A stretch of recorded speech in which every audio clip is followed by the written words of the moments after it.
In today's video, I'm going to teach you how to insert multiple images in Google Sheets. If you're organizing products, building a visual catalog, or just want pictures to live neatly alongside your data, this process keeps everything tidy and sortable. Start by opening Google Sheets in your browser and loading the spreadsheet where you want the images. Click into the first cell where the image should appear. Placing your cursor first helps Google Sheets know exactly where to put the image. Now go to the top menu and click Insert.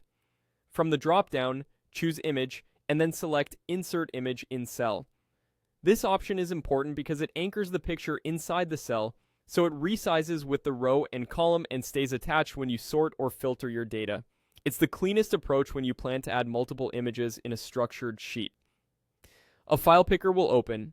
Browse to the picture you want, select it, and click Open. Google Sheets will place the image directly inside the cell you selected.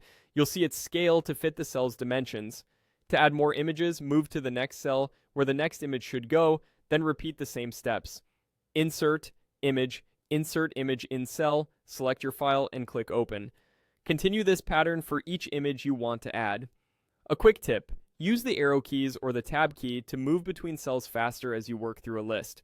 If an image looks cramped or cropped, that's just the cell size.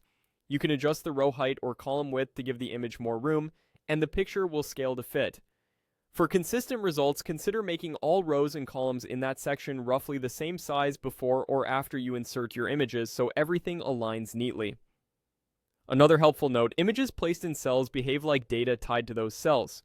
If you sort a column or filter a range, the images will follow the rows they belong to. That's exactly why choosing Insert Image in Cell is ideal for lists and tables. If a file doesn't insert, double check that you're selecting a standard image format like PNG or JPG and that the file isn't corrupted. Also, make sure you're connected to the internet, as Google Sheets saves and syncs changes automatically. That's it. Click Insert, choose Image, use Insert Image in Cell, pick your file, and click Open, then repeat for each additional image. With a few quick repeats, you'll have a clean, image-rich sheet that's easy to manage and share.